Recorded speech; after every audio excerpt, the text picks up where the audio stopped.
All All right. yours, baby. Thank you, buddy. You bet. I love you too, Eric, man. You're great. And hey, everybody. Hello. I'm a little bit, usually I'm seeing you guys out in the goat ranch area. So I'm actually at my desk. So, my wife's out there and I'll join her later. And our little goats, everybody's asking. I know they're all fine. Thank you very much. All 134 baby goats. They're all good. All good. But, hey, we're going to have an interesting conversation tonight. I thought about this. I was praying about it, and I think I know how important it is for me, and I'm going to try to walk through some of these chapters, some of these experiences from my own perspective. Okay, and I want to start out just briefly.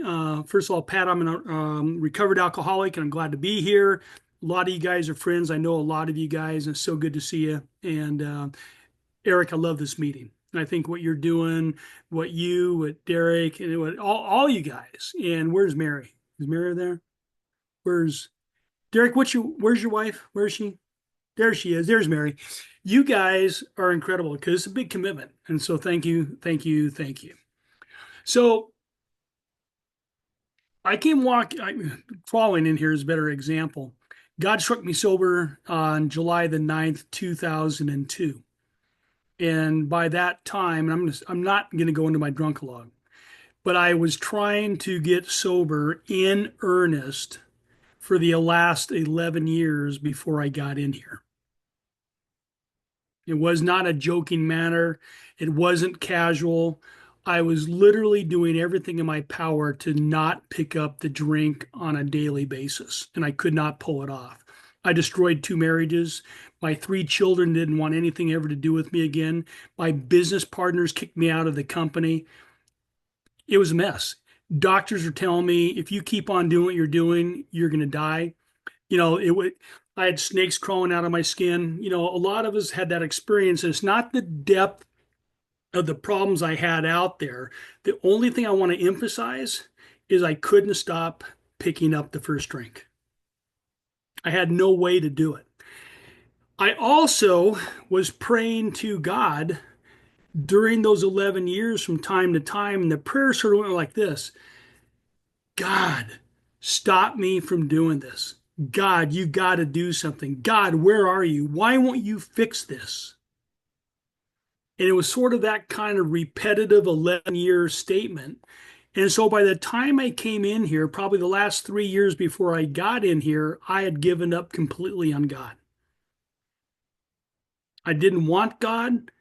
If anything, I was angry about God. And if anybody brought up God in a meeting, I wasn't down for it. And it was probably two or three meetings into, maybe four meetings into Alcoholics Anonymous, that I was able to look up on the wall and see the 12 steps.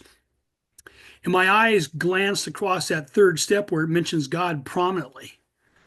And I go, in my heart, I remember thinking this out loud or in my head, my heart sank because I go, if the answer of Alcoholics Anonymous is God, then I'm dead.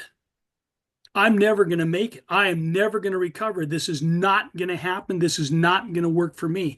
Because in my mind, I had tried everything there was to try to get to God, and God was not answering the call. God was away from the job. God was not available.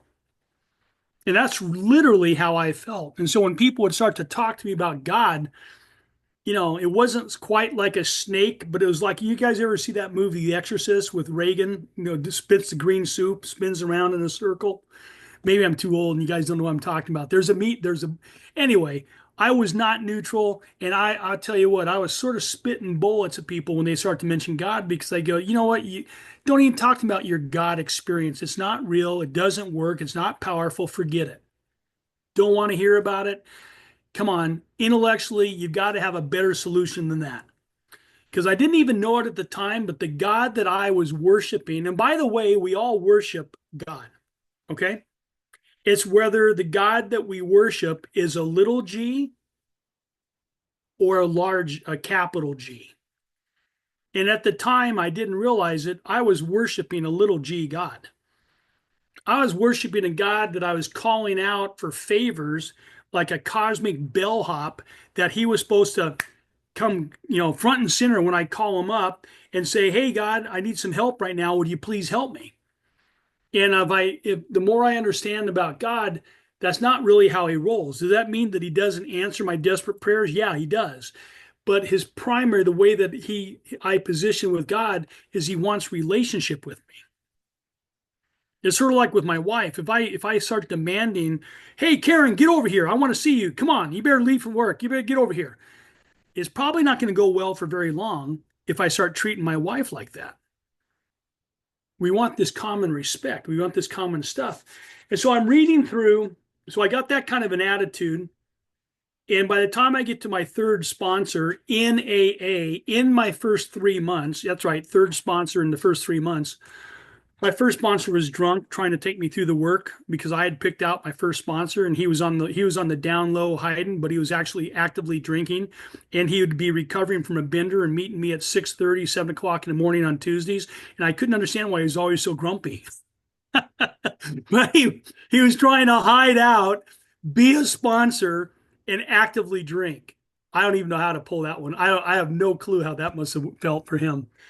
And then my second sponsor was a guy that was a hockey player back in the era where they didn't wear a hat, masks, or helmets, and he was the goalie. And I think he got hit one too many times by the puck. And Buddy was wonderful. He taught me 12-step calls, and we went on 12-step calls all the time. Every night we were going somewhere with K-roll syrup, orange juice, and a shot, and we were sobering up somebody or getting somebody off the DT, straightening them out just for a little bit to get them over to the hospital or the treatment center. And that was a normal experience for me, and I treasure what Buddy did. But in those first 3 months, and I actually kept doing that with Buddy for about a year, but during the first 3 months, I was getting worse, not better. I'm sober and I'm getting worse. I'm not getting better. I'm getting more homicidal. I'm getting more suicidal, and I don't know what's wrong. And I'm getting panicky inside because I'm going, God, I can't hold this together. And I'm not really talking to God. I'm just sort of yelling out God, not to any God, just whatever. I knew that I was on borrowed time, and I was 90 days sober. That was the longest I've been sober in the last 11 years and probably the better part of 20 years of my life. And I knew it was on borrowed time. And I knew that if I went back to the drink, most likely I'm going to die. Never can commit, the human body is an amazing thing. It could endure a lot. Alcoholics that I meet are like armadillos. You could run over us on the streets 100 times, and somehow we dust ourselves off and keep coming back for more. We may waddle a little bit slower, but we always come back for more. So I didn't want to live that active alcoholic death, and I just didn't know what to do.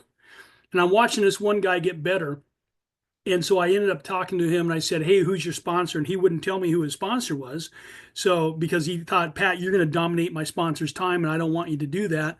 And so the bottom line, I followed him around and I found out who his sponsor was. His name was Bill T. And I said, "Bill, I need you." And that was a big thing for me to say back in the day. And I said, "I think I'm going to die if I don't get some help, and I don't know what's wrong with me. And I'm sober. I'm 90 days sober, and I'm getting worse. I'm not getting better. And I don't know what's wrong. I have no clue. But I'm listening to Aaron, your sponsee, in the meetings, and he's getting better. And whatever you're doing with Aaron, I want you to do it with me." And he looked at me, and he was a parole agent, parole officer by training. And so I had a little familiarity with that. And I said to him, "I will do whatever you tell me to do. There is nothing I won't do. I don't ever want to be where I'm at today, ever, ever." And I think he knew at some level that I was on the level with him. So he agreed to take me through the work. And we started turning from first page, turning statements into questions all the way through the end of the 164 pages. And what I discovered is in the very first meeting, he said, "Tell me about your relationship with God." Now, this wasn't meeting number 2, number 3, number 4. He wasn't trying to slide God in on the down low. He just straight up asked me, "Tell me about your relationship with God." And I said, "Well, Bill, I don't have a relationship with God. And frankly, I'd like to be able to do this thing without God if it could be all done. And I, I don't even know how to answer that question other than I don't have a relationship. I don't want God. And can we do these 12 steps without God? That's how I started the meeting with him, because I told him I was going to be honest, and I was. And he said, well, number one, no, you cannot do this program without God. It's not a people-centered program. It's not a self-help program. It's a God-help program. It's a God-takeover program. Number two, it's okay if you don't have a relationship with God, because God has a relationship with you. And number three, we're going to find out about your relationship, and God's going to show up in your life. And somehow the way he said it, he didn't cower. He didn't apologize.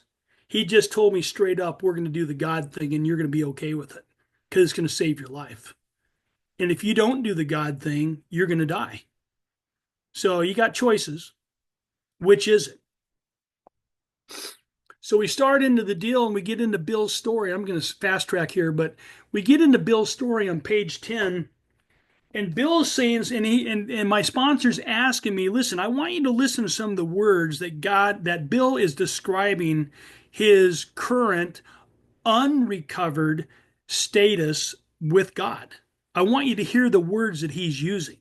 I said, okay. And so Bill, my sponsor's reading to me, and we get down there in about the second to last paragraph of page 10, and he said, middle of that paragraph says, my intellectual heroes, the chemists, the astronomers, and even the evolutionists, suggested vast laws and forces at work. Pat, how do you feel about that? Can you get along with that definition so far? And said, yeah, I'd agree if there's some laws going on. I've had chemistry, I've had astronomy. Yeah, I see a rhythm going on. Yeah, I see that going on. He said, despite contrary indications, I had little doubt that a mighty purpose and rhythm underlay all. Pat, how do you deal with that? It seems like there's some cycles. It seems like there's some normal stuff that continues to go on. Yeah, I could get along with that. Yeah, I'm okay with that. How could there be so much precise and immutable law and no intelligence? So you agree that there's precise, immutable law. You agree that this stuff's going on. Do you think it happened in the vacuum? And I'm going, no, I could probably get along with that. And I want you to understand where I'm at right now. This is all intellectual. It's just all intellectual stuff. It's just, frankly, it's a little bit boring. It's not really the meat of the matter. And so then he starts to turn the corner. He says this, I simply had to believe in the spirit of the universe. How do you feel about that term for God? I'm all right with that. Spirit of the universe sounds pretty down. That's okay. He's not going to harm me. I'm not going to harm him. Good. Spirit of the universe, you go do your thing. I'll do my thing. If our things, meet together sometime, that's great, but that's good. No commitment, no expectation, no responsibility, no obedience, no check-ins. Yeah, spirit of the universe, that works. That's good. Who knew neither time nor limitation, but that's as far as I had ever gotten. That's as far as I got. So, Pat, where are you? Are you okay with that so far? I said, yeah. He said, you're probably going to have problems with this next paragraph. He said, ministers in the world's religions, I parted right there when they talked of a God personal to me. Pat, how do you feel about God being deeply personal and actually intimate with you? No, thank you. How about a God who is all loving and all caring? A love who was love, superhuman strength, and direction. How do you feel about those terminologies? Well, Billy, now you're starting to make me uncomfortable because you went from the spirit of the universe, you went from this vast laws and forces and everything's kumbaya, and now you're starting to tell me that this God experience that you want me to have is a God that is deeply personal to me, which, by the way, I've tried and I couldn't get there. That this God is a God of love. Bill, do you know the history of my family? Do you know the history of the abuse?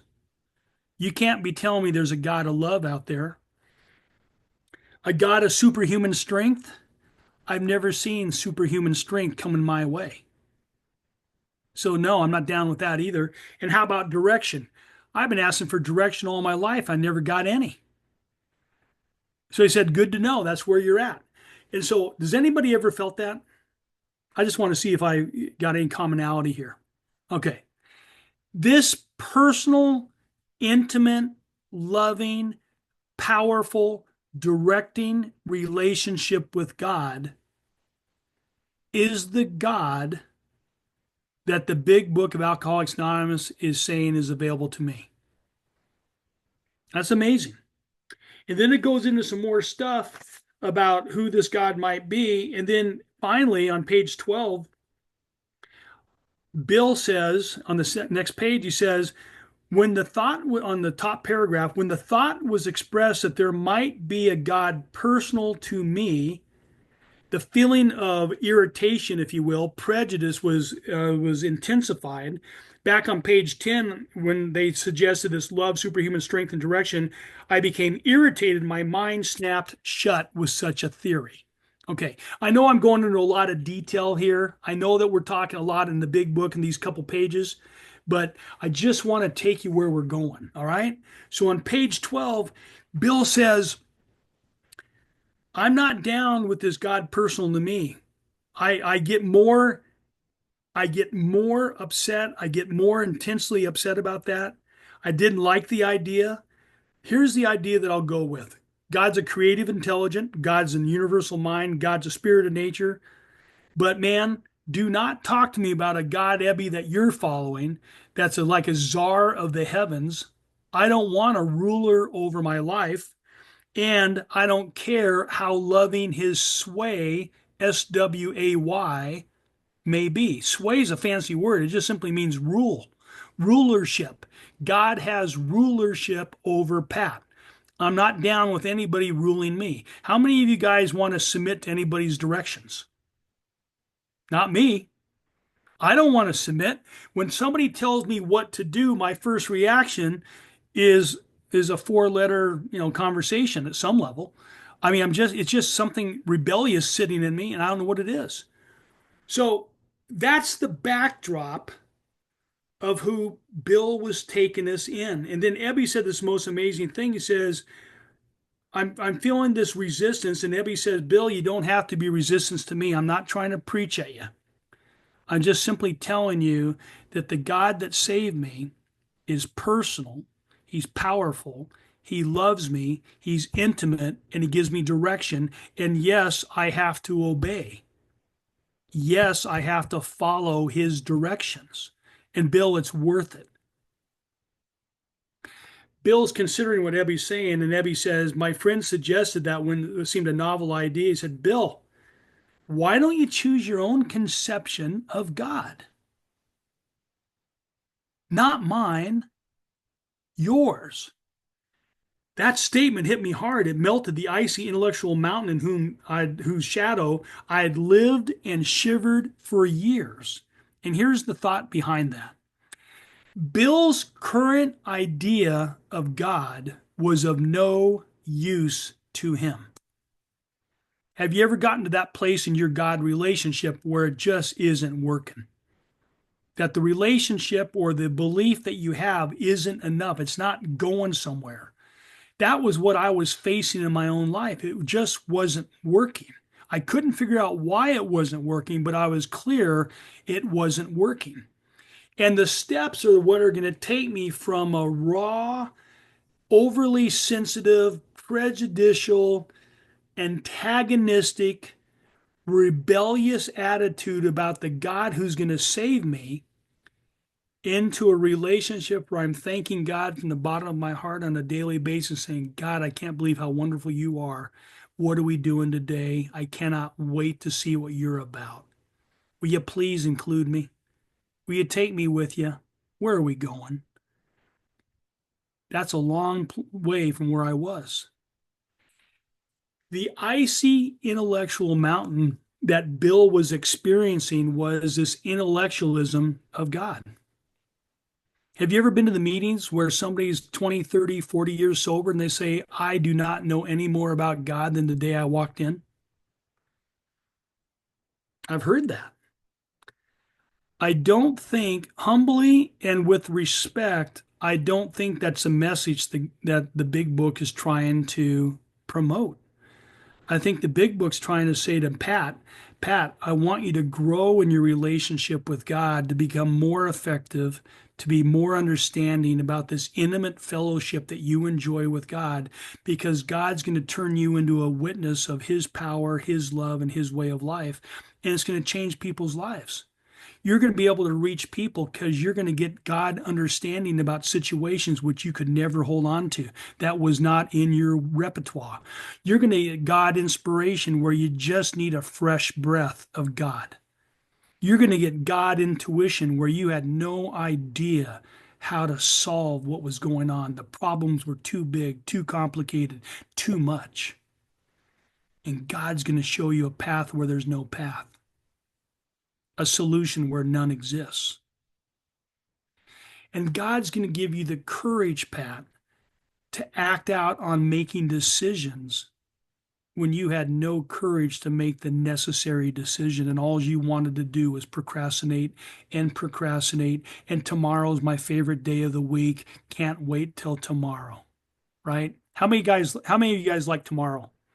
Still, I think roughly it's still my favorite day of the week. There's 8 days and tomorrow's my favorite. It really is. So God of the universe has been pursuing me throughout this entire big book. God of the universe, I believe completely that He inspired Bill and the gang to write this book and to speak God to a bunch of rebels, to speak God to people who would not ever show up to some kind of organized, normal approach to meeting God, maybe in a synagogue, maybe in a temple, maybe in a church. We just couldn't do it. Maybe some of you can, that's wonderful, but I couldn't do that. There's just no way I couldn't go there. And God pursues me through the pages in this book, and He creates this treasure map, and He gives me wins, WINSs, along the way. He gives me a win in the first step. Pat, you don't understand what's wrong with you. Let me clue you in. You got an allergy of the body. You got a mental obsession of the mind, and you're insane in your body. You're insane in your mind, and it's going to drive you back to that which is going to kill you. And oh, by the way, you absolutely will drink again. That's your truth from step one. And oh, by the way, the thing that's really driving this mental obsession is a spiritual malady, and you have no power over it. It's cunning, it's baffling, and it's powerful. Oh, yeah, it shows up and hangs out in the drink and the drug, no doubt, but it's much deeper than the drink or the drug. It's an ism, and it's a killer.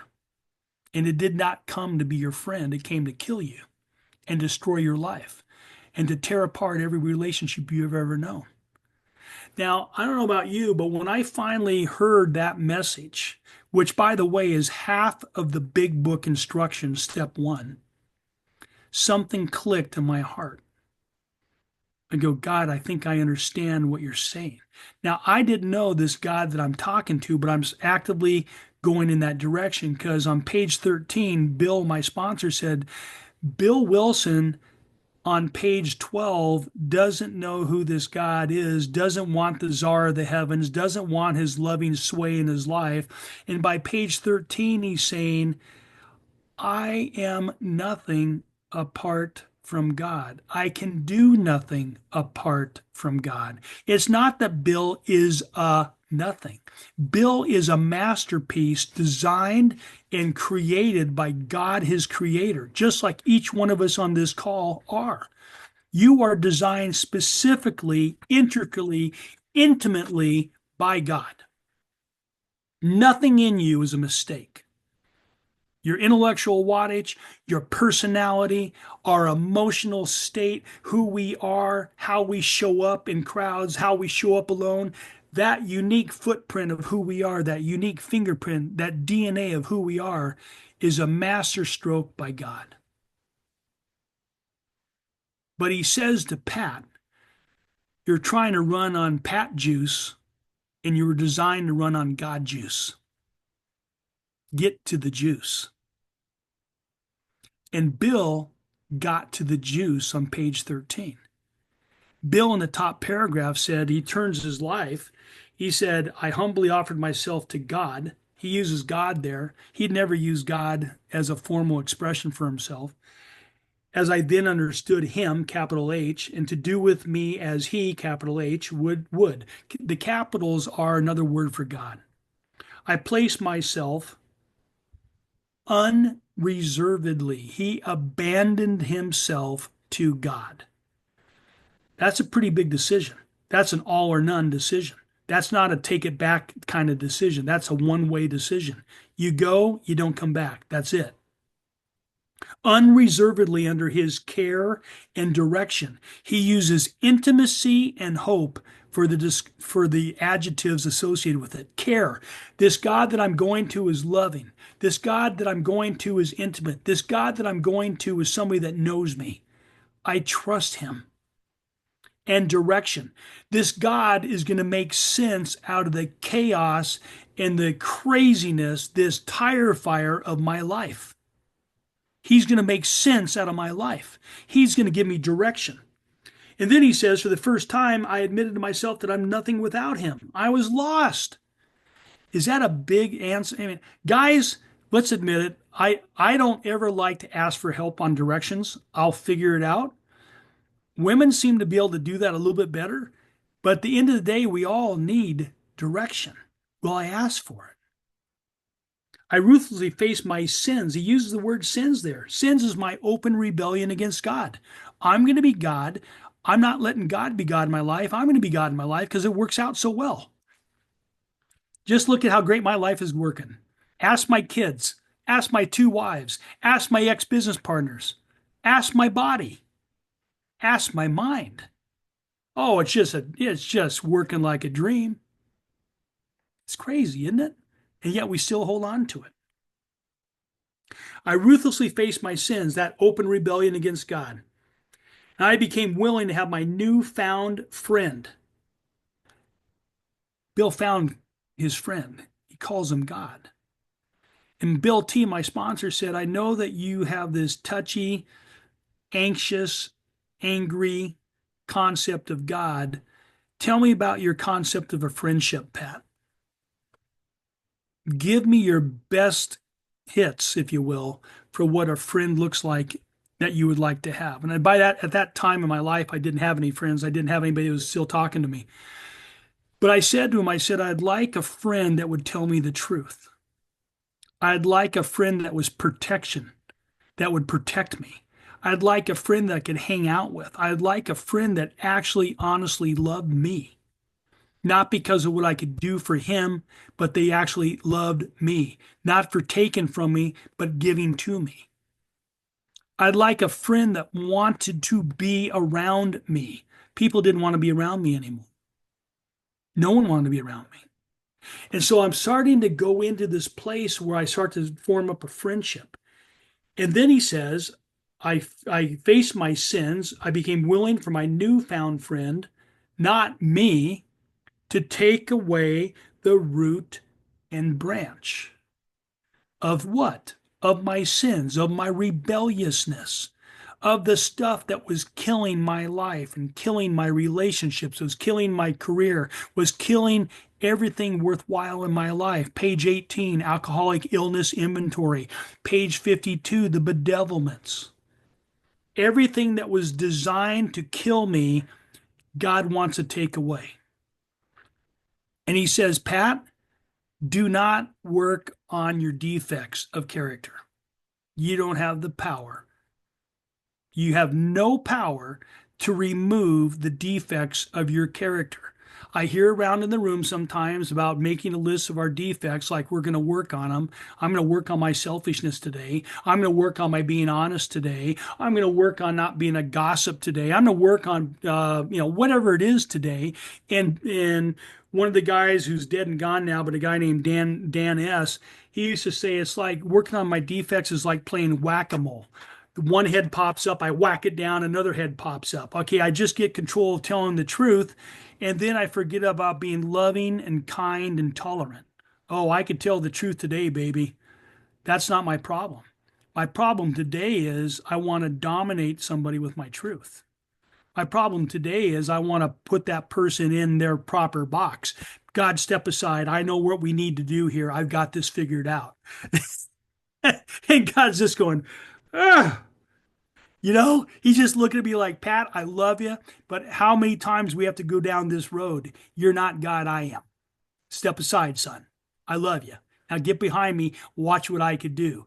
When I'm in charge, I create grace and mercy and love and forgiveness and care and openness and vulnerability, affection and service to others. That's what I'm about. And I could do it humbly and I could do it without even taking on attention. A lot of times God works in our lives before he ever even identifies that he's working in our lives. We just have a stroke of good fortune. We just have something that goes well for us. We just have a new thought that comes into our minds. We didn't design the thought. God gave us the thought. And it's only later, weeks, months, years, that I go, God, that was you, wasn't it? That was you who gave me that thought. How in the world did you know I needed it then? Pat, did we forget ownership manual, page 12? I made you, I created you, I know the numbers of hair on your head, which by the way are easier to count now, Pat, since they're all falling out. But the bottom line is God knows us. And the scariest thing in my life is to be known by somebody. I don't want to be known by you. I'm scared to death of you knowing me because I know what's inside of me. I know that I can't pull off being happy, joyous, and free on my own power. I know that give me half a chance and I'll be judgmental, resentful, critical, and nasty, and jealous, and envious, and prideful, and all the things that I don't ever want to be and I try to hide from. And I want to be Mr. Spiritual stage character. I want you guys to buy this the name and the image that I'm trying to show you. And I'm scared to death that you're going to see who I really am. See, I don't want to be known. And God's saying to me all the time, Pat, I want you to let me know you. I already do. I want you to know that I know you and I still love you. There's nothing that you can do that can separate you from my love. I'm in love with you, Pat. You wake up in the morning, I'm sitting at the foot of your bed saying, come on, I love you. Let's get going. Will you spend some time with me? I just want you to experience my love. Will you just get refilled up with my spirit? Will you just get refilled up with my presence? Will you just get, not that his presence goes away at night, that's not it. It's just me becoming conscious again of the God of my understanding being there and loving me up. Now, folks, what I'm telling you today is straight out of the big book. I'm not making this stuff up. I'm not inventing one religion. I'm not trying to proselytize. I'm not trying to preach at anybody. I'm telling you, this is the message out of the big book. Isn't step 5 about being known? Straight up. I'm going to tell people the truth about me. I'm going to tell it to another human being. I'm going to tell it to God. And I'm going to find out that the mercies and grace and love of God gets transported to me through my sponsor who listens with grace and love and care to my 5th step and doesn't judge me. And says, I am here for you, bro. I get it. Let me tell you a few of my own. You have shameful events. Let me tell you a few of my shameful events. And God accepts me. And God loves me. And God accepts you. And God loves you. You're not a mistake. You mean God could forgive me for this? Of course he could forgive you, Pat. He went to the ends of the universe to show you how deep his forgiveness goes. Why do I talk about forgiveness? Can you talk about step 9 without forgiveness? Can you talk about step 6 and 7 without forgiveness? It doesn't exist. Preparation in step 8, I have to be willing to go to a person with a helpful and forgiving spirit. It tells me that on page 77. I'm not inventing stuff out of the big book. I'm telling you what the big book is saying. And here's the truth. I was so desperate and continue to be so desperate for this affection and this love and this experience of a relationship with God. I will do anything to protect it and to grow in it. And then the miracle of this God's the one that's actually protecting and growing this relationship, not me. I don't design my spiritual growth. God does. God will always protect me. God will always care for me. God will always grow me up. I just have to respond to the God who is responsible for all of this. Pat, you can't remove your fears. I can. Let me. You forgot who you are. You're my kid. I protect you and I love you. Nothing can separate me from your love, from my love to you. You don't have to be afraid. I've got this. Pat, you don't have to live with resentment. It's a false positive. You think that it's doing you a service. You think that the shallow, choppy, chippy anger and resentment you have towards this person, you rehash it for years and years. Pat, you think taking a contract out on your wife to kill her is going to end your problems. That's right. I was this close to having a contract with my first wife to take her out. Thank God, before I ever got sober, God stepped in and blocked that from happening. That was not me. The deal was real. I'm not exaggerating. Pat, you think this resentment that goes so deep with your father can never be undone. You tell people in the very community he lives that he is dead. And he's very much alive, and he's dead and gone now. And we, by the way, made up in a step 9 experience of amends, which was out of this world. But the bottom line was I was so angry and so hostile and so hateful to my father that I told people around him he is dead. They say, "What do you mean? I think I saw Jack a couple weeks. He's dead."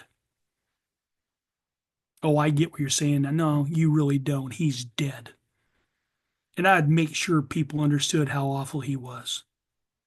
God forgive me. God forgive me. And God, through this process of step 8 and 9, did something I didn't even know I needed, and that was forgiveness and to be forgiven. And God did the impossible because I followed the instructions outlined precisely in this book. They're clear-cut instructions. The problem is Pat doesn't want to follow them. Pat wants to shave off this, that, and the other.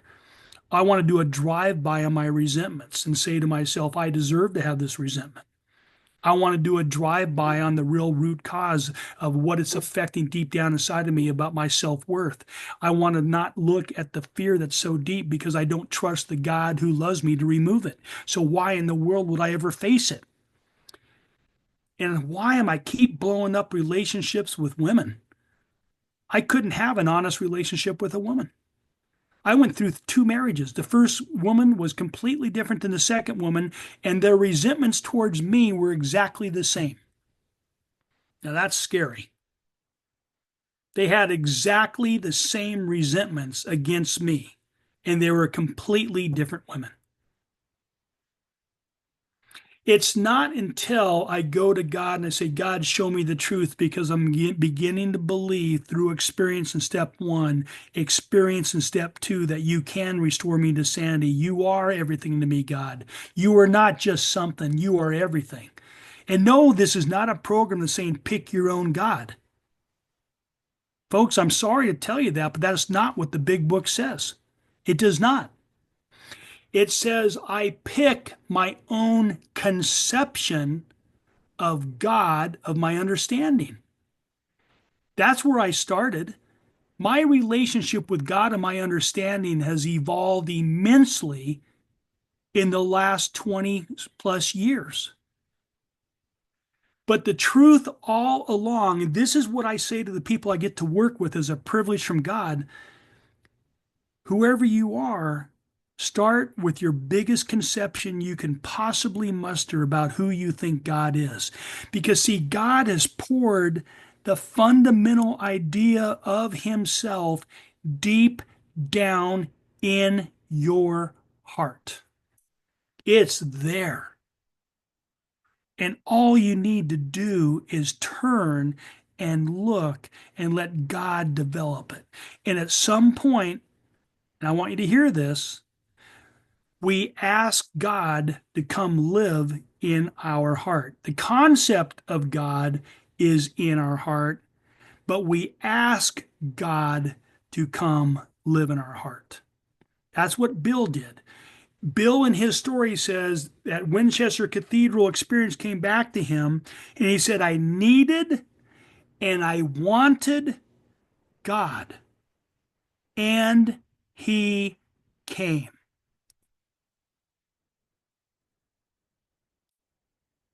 See, the stumbling block that I was facing in my own life is I wanted to use the power of God. I didn't want relationship with God. I wanted God to solve my problems for my sake, my way.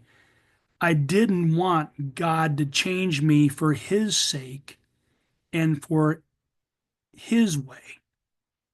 God says that he is going to be the center of my universe for the rest of my life, and it's not a bad bet, Pat. It's going to pay out. It's going to be a perfect grand slam. Pat, you're going to serve me for the rest of your life. Well, what about me, God? What about me? What about my needs? What about my rights? What about my time? What about my money? What about my relationships? What about my? And God looks at me and says, the my has been what's killing you. Why do I get that? Where do I get that from? Well, if I turn over to page 14 in Bill's story, by the way, everything we need to know about this book's in the first Bill story. I mean, if I had to pick two chapters, well, now I get We Agnostics and Bill's story.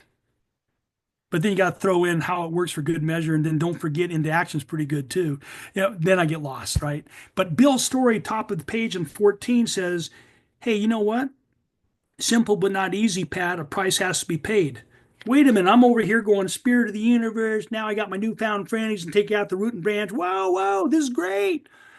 And then he goes, yeah, we're going to give you the other side of the coin here just for a second, Pat. A price has to be paid. Oh, yeah, now here's the catch. Now's the catch. All right, lay it on me, Alcoholics Anonymous. You're no different than anybody else. You're always giving it to me, and now you're going to take it back. Pat, it means the destruction of your self-centeredness. Pat, you must turn in all things to the Father of light who rules, presides means rule. God rules Pat's life now. He rules over us all. And by the way, that's a loving rule. I don't even know how to put that into words. Rulership doesn't seem very loving, but perfect rulership with perfect justice and perfect love trumps everything. Destruction of self-centeredness. How in the world are we going to get out of this self-centeredness? I'm going to abandon myself to the care and protection of God because this disease is too cunning, baffling, and powerful for me. I got to have help. There's only one that has help. One. Page 59. That one is God. Now, Pat, when you're starting out your relationship with me, I don't expect anywhere close to you knowing anything big deal about me. Start where you start. Whatever limited conception you have of me, this is what it tells me in We Agnostics, I could start right there. But start, Pat, with an honest heart, as much honesty as you could bring to the table. Follow me. I'm going to grow in this step 11 experience of intuition. I'm going to grow in this sixth sense.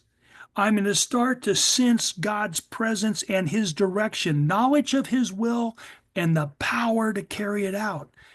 And it says that I'm going to start carrying the vision of God that he's designed for Pat, that he's designed for Tamara, that he's designed for Eric, that he's designed for Shawnee Boy, that he's designed for Rachel, all of us on this call, every single one of us, right, Glenise? Every single one of us.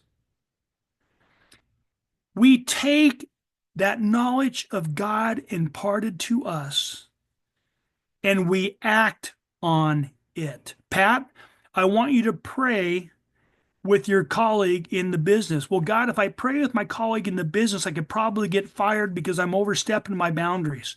Don't care. I'm God of the universe. I'm your employer. I'm telling you, please, right now, pray. My girl, my boy needs this, and I'm going to use you as my agent. Will you be my agent today?